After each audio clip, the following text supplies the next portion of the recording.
good to see you again. We just met the other day and talked about the journey you've been on. So thank you for joining me here today on another conversation on first-time experiences. Where did you just come from just now? If you can share, were you busy with something or has it been quiet? Yeah, happy to see you again. And the last discussion was really interesting. I also had the feeling that we should have recorded, but have another chance. Yeah, I agree with you. That's why we're doing this today, right? And maybe I can introduce you a little bit to start with, and also how we met. So it was a few years ago that I met you, and I was one of your clients.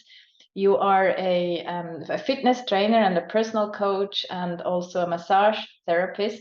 And you have, I believe, literally worked with all kinds of people from all walks of life. You have worked in let's say more budget friendly environments and institutions in town, but then also in the most prestigious and luxurious sports clubs in the city. We're both in Zurich, Switzerland. Originally you are from Romania but have been here for a while, and I have always experienced you as a very passionate, engaged, fun, generous, knowledgeable, and inspiring trainer in that sense, and human being. And yeah, also one of the most inspiring things you did was during the pandemic. I think it was on the first day of the lockdown, maybe even, that you started offering online live trainings, and every day, daily, and for free. So yeah, I can speak for myself only, but to me, this was a tremendous help to stay physically and mentally fit during that period. And I'm sure it was true for many others as well. So you're also married, and yeah, a very warm welcome again to today's episode of Manifest Conversations. Are we ready Thank to you. jump in? I'm really ready. Yeah. I have and maybe we just go and start with what I mentioned before. You just came back from a journey, and that probably requires a little bit of an introduction from me again. So you were on the Camino de Santiago, which is a pilgrimage, a very ancient pilgrimage, so path in the northwest of Spain that people walk on, and to get to the city of Santiago de Compostela. And as far as I understand today, I haven't done it myself, but that's what I hear from people like you and others that have been on the Camino, that it's typically undertaken by people from all over the world who want to connect with themselves and nature by walking for many days. And yeah, so that's what you just did for a whole month. You have been walking daily, as I understand, with the exception of one day, and you have done more than 800 kilometers, which is, I think, about 500 miles. And yeah, I'm super curious to learn more and about what this did for you this first time on the Camino. I'm not sure if this was also your last time, but for sure a first time.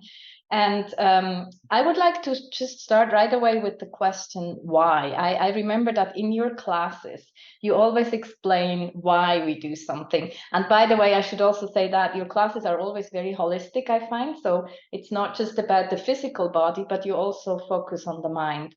So yeah, question to you, why the Camino and why now? How did that happen? Can you hear me? I think you froze. Are you there? Yeah, everything was just interrupted. I don't know what happened. Maybe my internet connection or yours. Do you want to check something or fix something, or? Yeah, you froze again.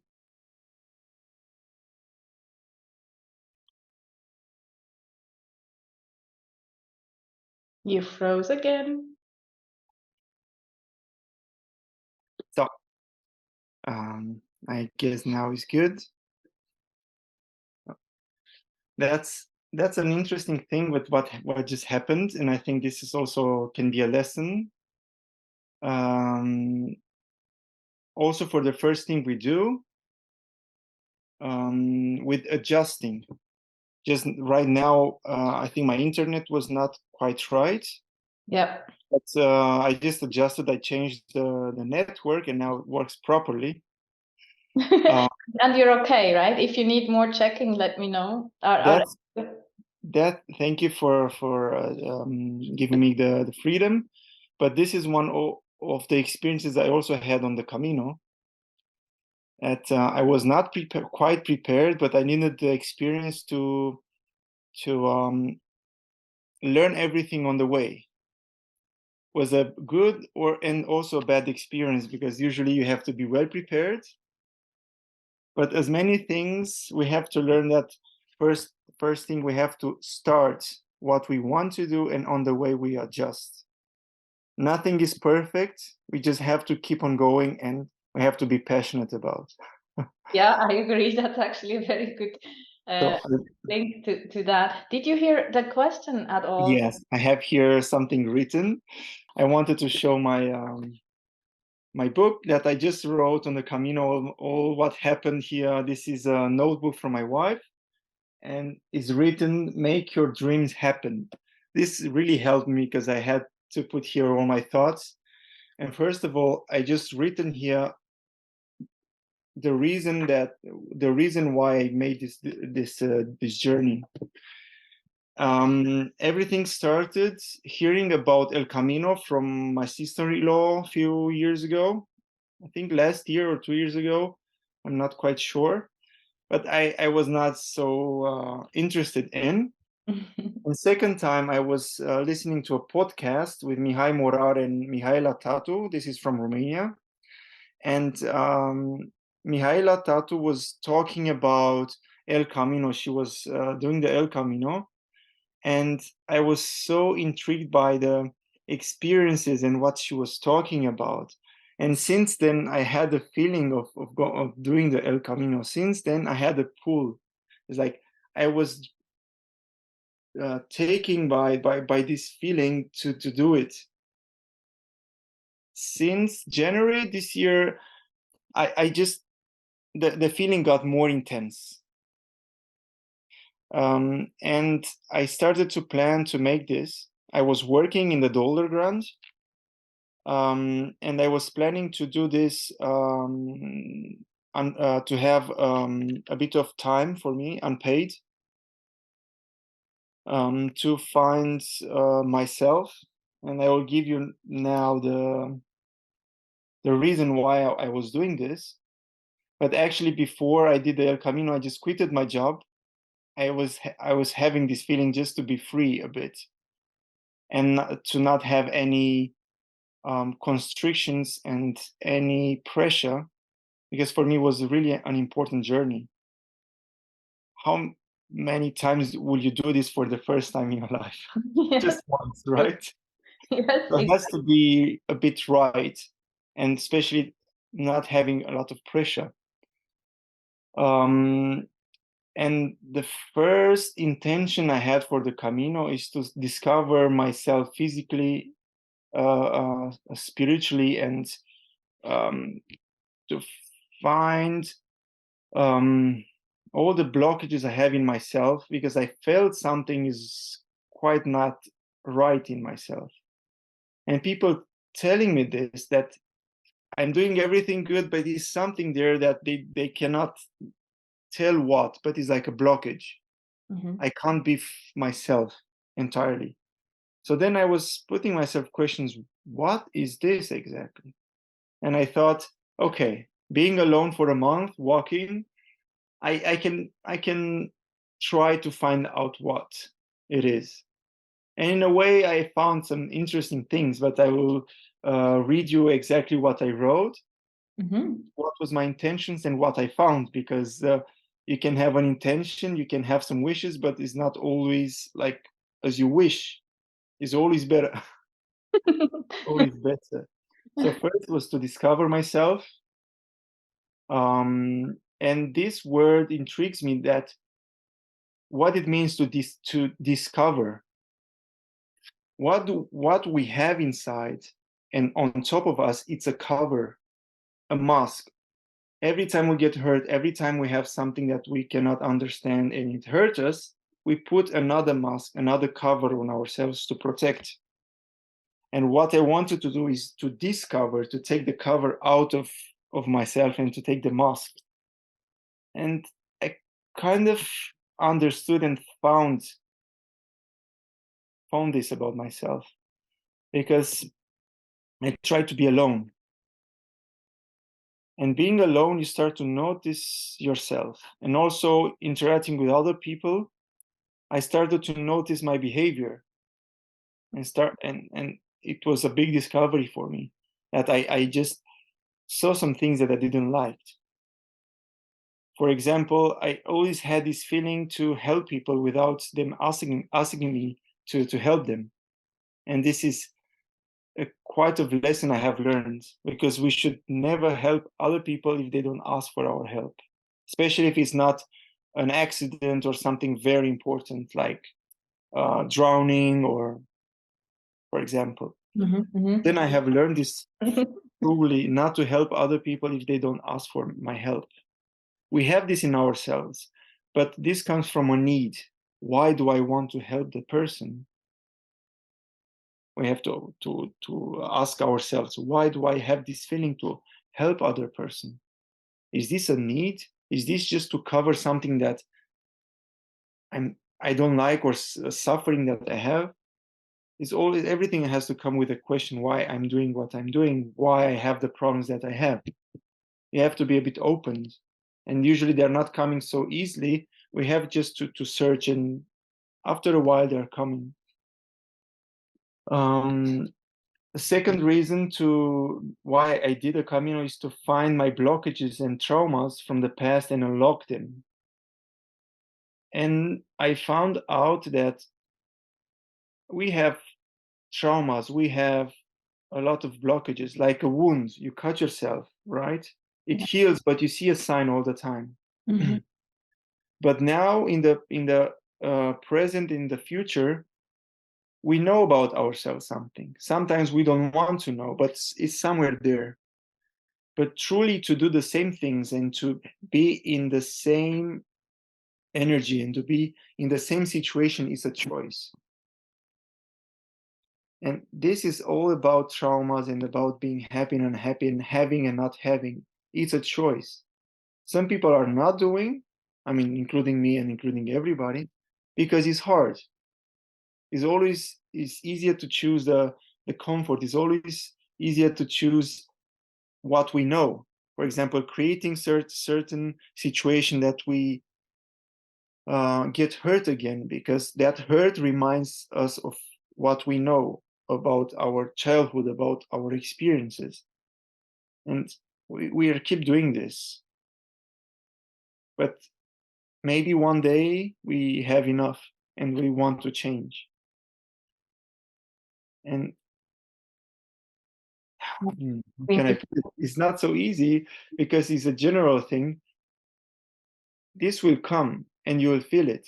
If you're not ready, doesn't matter how much help you have, you're not going to change. It has to come from within.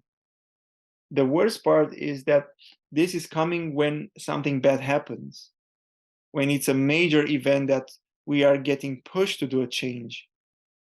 But why are we not learning this to do it before? Because you feel it before, but you're afraid to do it. I had a nice meeting with a friend yesterday talking about this, and she said that we are afraid of something. We are afraid of dying, but actually not quite dying physically.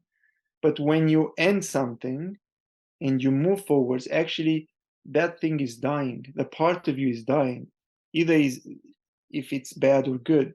So we are afraid of this. We are afraid of change. What we have to do is to be brave and have courage.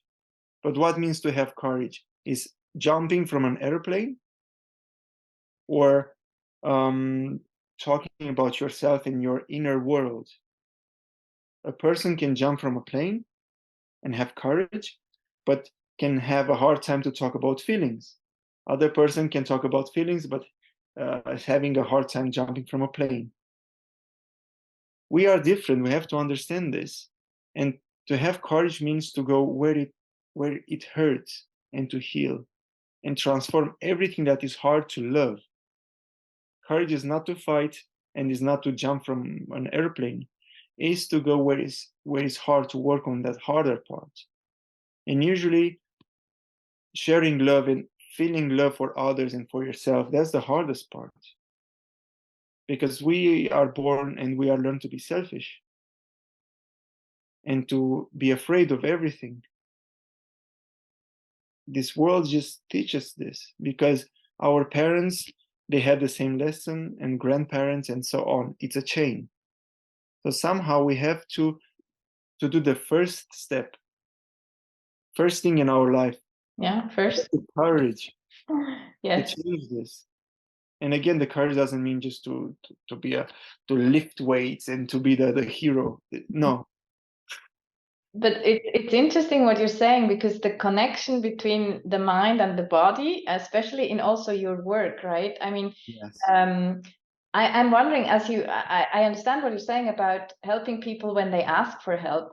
How would you integrate that part into your work? I mean, I know you're just back, and maybe you need to integrate that a bit more and figure out. But isn't that maybe a contradiction then? If people come to you, they want your help, I believe, right? To improve their physical and mental health. So yeah. Are you already clear on how this could be integrated in the future? I'm clear because I had this topic in my mind. It was also a contradiction in my mind. But then when somebody comes to you, they are asking for your help. So actually you are doing with their consent. True. What I was meaning is that it's not good to help people without their asking, without their consent. Somebody's coming, hey, I need help. Also in that situation, you have to think a bit. You don't have to jump forward because we cannot help everybody. For example, maybe some people has to go to specialists. I'm not a specialist. I'm not a psychologist, or I'm not a doctor. We are not doctors. We are people, right? So we have to first put ourselves the first place as a mother, as a father, as a child. We have to resolve our own issues. Everybody has their own inner world. When your own inner world is good, everything changes because you're not gonna see the world anymore like before. You're not gonna be so negative because you saw news, and then you start to criticize everything, and you started to talk, oh, this country is bad, these people are bad. Why are we doing this? Because we are always outside of our world, and we see everything that is bad. Everybody is stupid, everybody is this, everybody is that, because inside our world is not good. So it's a If our world is good, then we see everything differently. That's why we have to work on ourselves, mothers first, because from mothers everything starts. Child learns a lot from the mother, right? The child has to be independent, has to learn what's good, what's bad, and this comes from the mother. When we start to do this, everything, I think, will be okay in the future. And also fathers, would you see fathers in that as well, or specifically? Usually fathers are into the child's life more after 5 years old. Mothers from when they're born till 5, and fathers from 5 to 7. That's the most important lifetime for the child to learn. And parents have to be balanced emotionally and in all other matters. And then the child will be perfect, will be okay, will learn many stuff, will be balanced, no more problems, and then you will not see on the street or everywhere problems anymore, because people will be a bit more balanced. And you think it's realistic that we could achieve that? You said the word perfect, right? That would mean a perfect world. Perfection is only in the eyes of the seer. When you're balanced, you'll see things better. You'll see things like, oh, this is perfect. Actually, present is perfect, but we are unhappy of what is happening. Yeah. Everything is perfect. We just see it. We are just unhappy about what we see. So that's why everything is like, because we are not happy. We cannot change what's around. We cannot change the past because it already happened. But you can work on yourself and you can just change what's happening. And did you see, I mean, was there a shift in you from, let's say, when you think about yourself back before you started the Camino? I mean, sometimes there are periods in our life where we somehow feel that something is shifting, right? Are there any things, I mean, you mentioned that the helping topic, but do you feel like different from before? Can you say something like that even, or physically also maybe has something changed for you? When we get into a journey, maybe we expect magic to happen. Yeah, like in the gym, right? Everyone thinks walk out like this once once they train a bit. Yeah. But actually, everything happened on the road. For me, the journey was a bit more magical than the end, because I have built up so much patience on the journey that when I arrived, I was nor happy nor sad. It was in the middle. I was calm. And actually, this is one thing I just looked for. Nice. I was just at peace, not exalted, like, yay, I did it, nor sad. It was in the middle. And I think this is one of the first, on the first days I had this revelation or something came into my mind that if you enjoy the road more, you don't have to be in a hurry to finish. It's more important the process, actually. You just have to have a bit of patience and do what you feel and do what you have to do. It's Just, actually, yeah, sorry. there will be moments where it will be hard. There will be moments where it will be super nice, enjoyable. When it's hard, you have to have patience. When it's enjoyable, you also have to be a bit calm. You don't have to jump over the fence. You have to have balance in everything. I learned this. I learned to have patience when it was super hard to have. I had wounds on my feet. I had wounds on my hips, back pain. It yeah, it was quite a journey. But I learned to have patience, and I would just keep on going, more and more kilometers without taking break, more and more. When when I had a nice moment, I calmed down and just enjoyed. Like I have this image from one of my friends, Alina. She's a therapist. She does these cleanings, energetical cleanings. Uh-huh. And she told me about the masculine and feminine energy in yin and yang. And you have the form, the round, that is just going into a circle, right? It circulates. Darkness and light, right? Right. The dark color is feminine energy and the white color is masculine energy. In the dark moment, you're always going to have a bit of light, a bit of hope. In the joyful moment, you're going to have a bit of darkness. So it's good to always have a balance and not expect good or bad, but just have a bit of patience in everything, and you'll see everything will be just fine. You start to have control because everything is about controlling yourself. It's not, we have to forget about having expectations or expecting things from others, because we shouldn't. We should expect things from us, because the only thing that we can control is ourselves, our emotions, our body, everything, our mind. We cannot control other things. So what happens, we just have to have a bit of control, get excited, but having a bit of to go a bit back, don't jump on the fence, and also don't cry and go under the bed, because you have to have patience and the hope is coming soon. Yeah, and I actually think it's very powerful what you're saying, because we hear a lot that today's world is very fast paced, right? Change constantly, and life is, I mean, there's a lot happening every day, and we're very busy. So and you mentioned balance. So if I listen to you and I hear this piece of patience, it actually sounds like this would balance out so much of what we're going through normally. Yeah, like a superpower. What I've noticed, I was reading on the internet about neuroscience, and they were talking about the front cortex that is responsible of controlling your body, your thoughts, and everything, and the back of your head that is responsible with fear, with memories. They associate it with the rider and the elephant, and they say that the elephant is not fast but doesn't stop.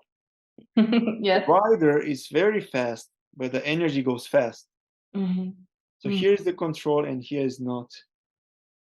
What I have felt when I was just having patience and control, here I felt a lot, not like a pressure, but I felt something in here. When you had patience? Yes. When you were calm, then you feel it in the front. So you can train it, actually. And then the patience became greater and greater. And when I came back, things happened around, and I was just patient. Things cannot disturb you anymore so much. You just wait, and the noise goes fast away. And the pain you're describing, so it's not the pain, it's a pressure. It's a pressure that is there when you're not using the front. No, it's there when you are using it, and on the heart, when you are using more and more, you feel it, especially in the hard times. Yeah. It's like a muscle. Yes. It's working. So you're saying when you were more in the back, like more patient and calm, so the pressure disappeared also, right? No, exactly. The pressure, I had it when I was focusing a lot and having patience and keep on going, walking and walking over and over. And I felt here like when you work a muscle, it's working. You see, you feel it. When you feel it, that means it's working. So then I noticed that the front cortex is working, is training to get stronger. Here you don't feel, because here on the back part, there are our habits. To watch TV, to have fear, to be lazy, to all the old habits that we don't have much control over. Maybe we know is not good what we are doing, but we are doing it. This is the back part in simple words. So you're saying you became aware of how much this part is working, right? Yes. Like what you know from your bicep. Yeah, and it was amazing that I felt that my control is getting stronger, because I had control nonstop. I was alone a lot. I have noticed when I was traveling with people, it was a big distraction. Because when you work on your own, when you work on your inner world, you don't have to have distractions. People talk too much. People ask questions. Then you're not there. You're not inwards. You're always outwards. And when you want to discover yourself and work on yourself, you can't.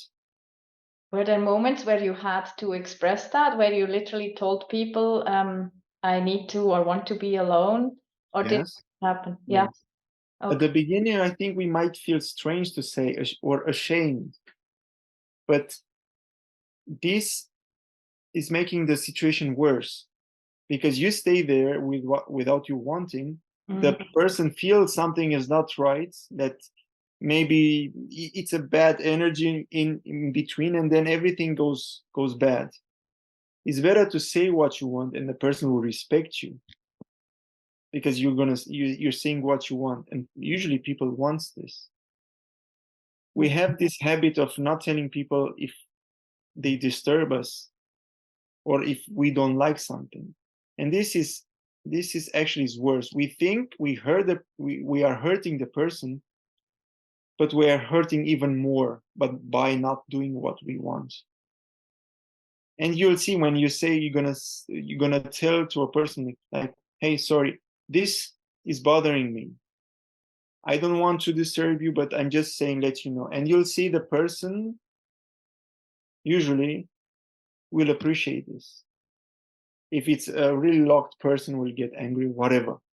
But then it's good for you because you're evolving, you're expressing what you're feeling. You're expressing what's in your head and in your chest.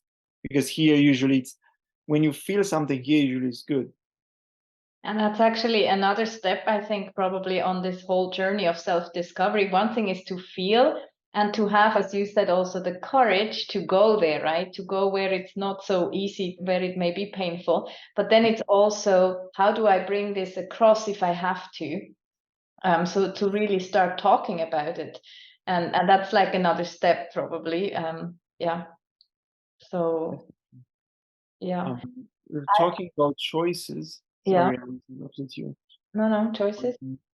I was saying before that I wanted to find my blockages, my traumas, my wounds, and then that it's our choice if we want to stay in the same as the same person.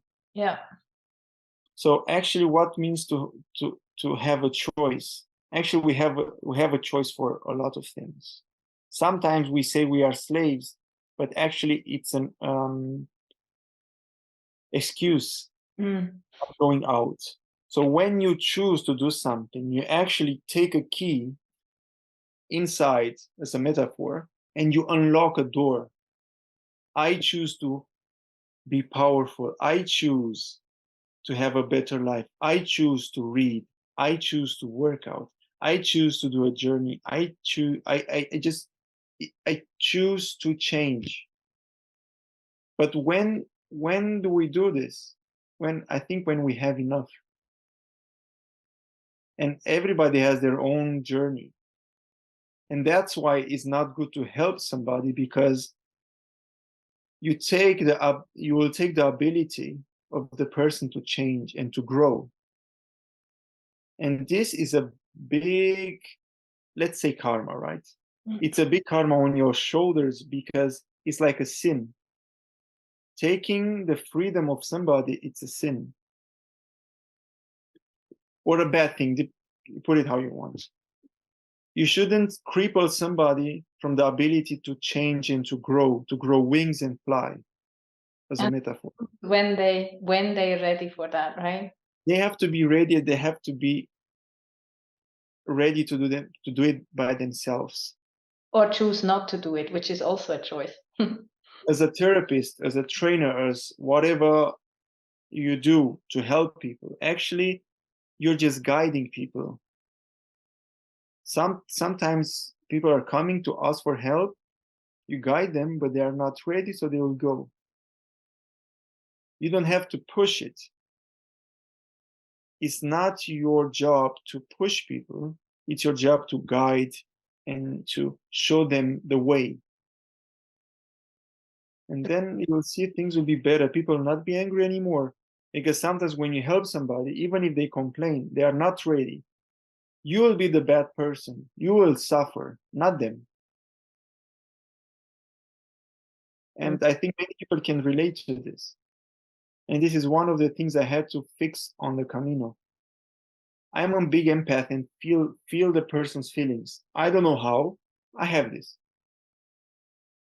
And I always feel the person and I always want to help. And most of the times I get hurt because I invest so much energy and so much passionate, but the person is not ready. And then all the problems comes into my back, let's say, because the person can accuse you of doing stuff. Like I never asked for your help, for example. That's Focus on yourself. Why do you think in this world are existing so many people to help that are helping other people? They are just giving their life to help other people. Why? What do you think it's happening in their soul and in their heads? Why is somebody doing something in excess? Why is somebody doing what they are doing? Usually people that are helping other people, they also have a lot of problems. by thinking they are doing a good thing, they cover the pain they have. Exactly, one of these layers, right? As you. Layers. Yeah, right. So we have to discover ourselves. And how do we discover ourselves? To take the cover, the layers out. I think that's a wonderful another powerful statement. I'm aware of time and that we will be finishing here soon. Thank you for sharing all these insights. And before we go, I have one final question that I would like to ask you. If anyone else would like to go on the Camino, is there any key learnings or recommendations that you could give people? Yes, of course. One of the first things I learned is that you need an app. And one app that is great is Buen Camino. And so that means you were not able to put the phone away most of the time. You needed the phone. The map on the Buen Camino, and you have albergues or hostels on the way. Because there are some places with less marks. So you don't want to walk extra miles and go into wrong direction. Or using Google Maps like I did on the first day, and you go on the wrong road. Yeah. You just look on the map, and then you know where to go. And you can select, because there are more ways, going on the coast, going on the mountains, through the villages. So another thing is to choose where you want to go, because there are many ways. Frances is more flat, but there are so many people on groups. If you want to be alone, you go on the norte. But the north is very tough because there are mountains. Tough, green, beautiful, and you have the ocean. Very nice. And is there anything like in physically or mentally, maybe? Physically, yeah. You have to have a light backpack. You have a cover for the beds, a sleeping bag, or a blanket, but very light, and good shoes, good boots. Boots and the backpack is the most important, I have learned. Interesting, right? Because the we sometimes say we carry our baggage with us, so it's really important. And patience. Yes, very nice. Thank you so much. Thank you so much for all the wisdom you shared with us today. And yeah, see you I soon. think we can talk for hours, but Yeah, other time. yeah, we should continue soon. Thank you so much, Cristi. Thank you so much, Regula, and thank you for inviting me. It was a pleasure. Take care. Take care. Bye.